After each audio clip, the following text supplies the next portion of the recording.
Lucknow university के लाल बहादुर शास्त्री के hostel में पढ़ने वाले 3 दोस्तों सोनू, विशाल और रोहित में ये शर्त लग गई कि कब्रिस्तान के अंदर एक रात गुजारने की हिम्मत किस में है, क्योंकि यहाँ कब्रिस्तान है जिसमें 1857 में मारे जाने वाले अंग्रेज़ों को दफन किया गया है। उन दोस्तों में से विशाल ने हिम्मत दिखाई और शर्त मान ली। तीनों दोस्त यूनिवर्सिटी से निकले और कब्रिस्तान पहुँचे। रात के तकरीबन 1 बज रहे थे। कब्रिस्तान में चारों तरफ गहरी खामोशी थी, मगर सड़क पर 1-2 गाड़ियां भी दिखाई दे रही थीं। तीनों दोस्त कब्रिस्तान पहुँचे। कब्रिस्तान के इर्द गिर्द की दीवार टूटी हुई थी, कोई भी आसानी से अंदर जा सकता था।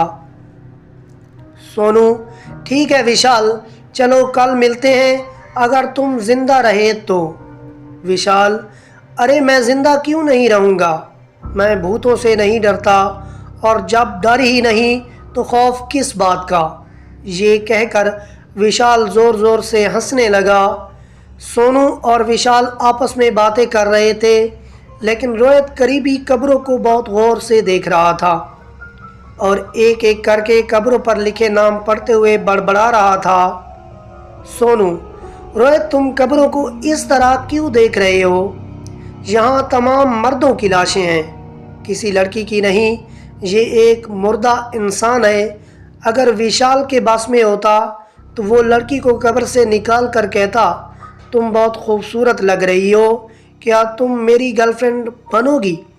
सोनू और विशाल ज़ोर ज़ोर से हंसने लगे। वो कह के ये मार रहे थे और कह के पूरे कब्रिस्तान में गूंज रहे थे।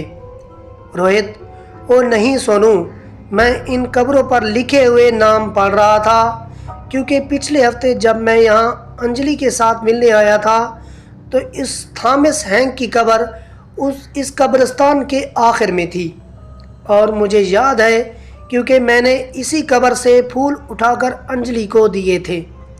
रोहित की बात सुनकर सोनू और विशाल भी एक लम्हे के लिए सोचों में गुम हो गए। सबके जहन में एक ही सवाल था कि कब्र एक जगह से दूसरी जगह कैसे जा सकती है, और इस बात की तस्दीक इस हकीकत से भी हुई थी कि रोहित की तरफ से तोड़े गए फूल के पत्ते कब्र के पास अभी तक मुरझाए हुए थे। विशाल, ठीक है, अब मुझे मज़ीद बेवकूफ़ मत बनाना। मुझे डराने की तुम्हारी कोशिश का कोई फ़ायदा नहीं। मैं समझ गया। मैं कल सुबह इस कब्रिस्तान से वापस आऊँगा, और वो भी ज़िंदा। चलो अब तुम दोनों मुझे यहाँ अकेला छोड़ दो। विशाल की बात सुनकर सोनू और रोहित ने कुछ नहीं कहा और आपस में बातें करते करते कब्रिस्तान से बाहर निकल गए। और विशाल सुकून से अपने दोस्तों को कब्रिस्तान से निकलते देख रहा था, और जाते ही विशाल उसी थॉमस हैंक की कब्र पर बैठ गया और वहाँ की घास नोचने लगा।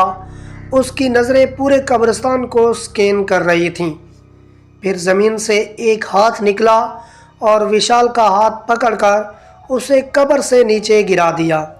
उसने इधर उधर देखा तो वहाँ कोई नहीं था, और अपने हाथ की तरफ देखा तो किसी के नाखून से नोचा था और खून निकल रहा था। उसने खुद पर काबू पाकर एक बार फिर कब्रिस्तान की तरफ देखा।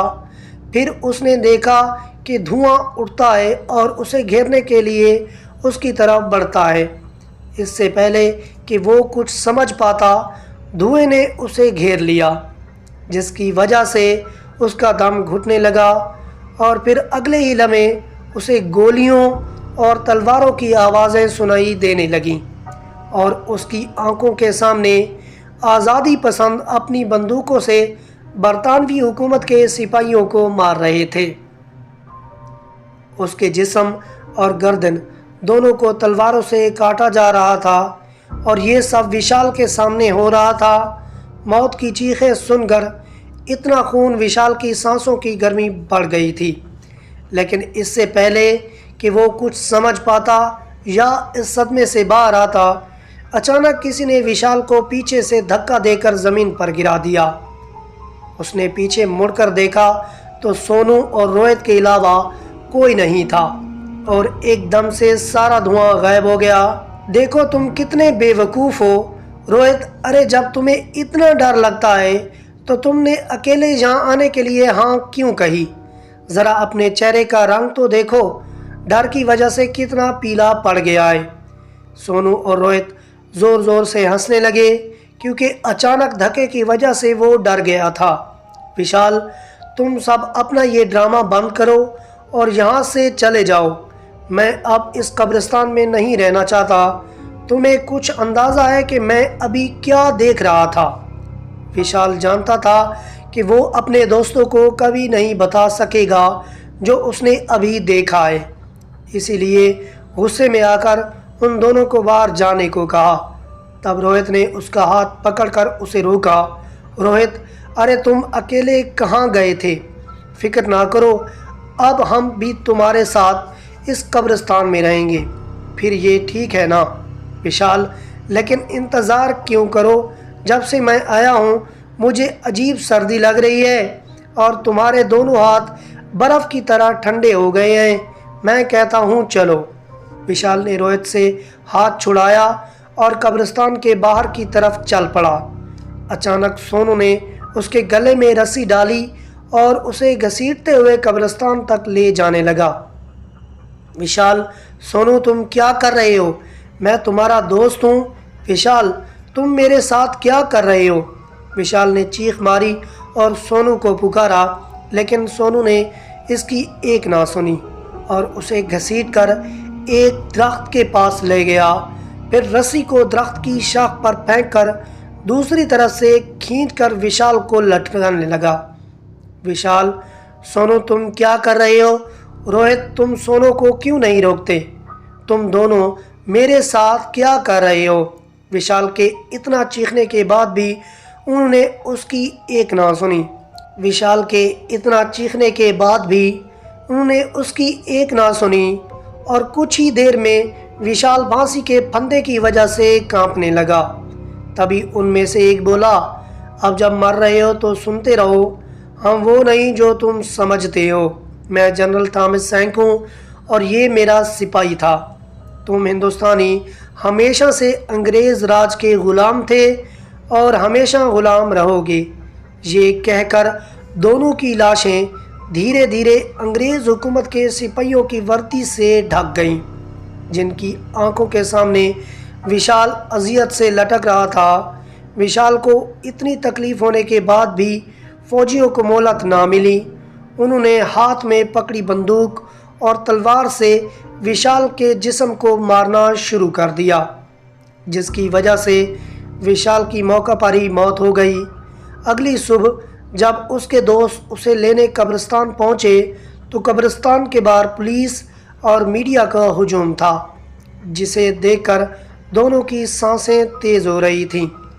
रोहित ने भीड़ के दरमियान देखा तो उसने विशाल की लाश कब्रिस्तान के कोने में दरख्त से लटकी हुई देखी, जिसे देखकर दोनों चीखने लगे।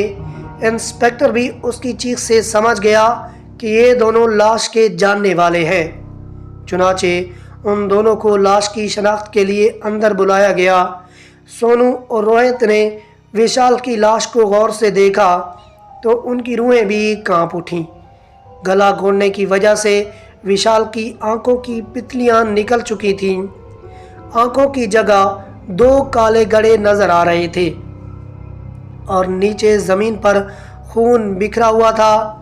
उसके साथ गोलियों के खाली कारतूस भी बिखरे गए, लेकिन विशाल के जिस्म पर एक भी कट का निशान नहीं था। दोनों ने लाश की शनाख्त कर ली थी, लेकिन अब पुलिस भी इस मामले को नहीं समझ सकी। लेकिन पोस्टमार्टम से साबित हुआ कि बाहर से उसके जिस्म पर कोई खराश ना आने के बावजूद अंदर से उसका जिस्म गोलियों से छलनी था और अंदर से गोश्त और हड्डियां तक कट गई थीं।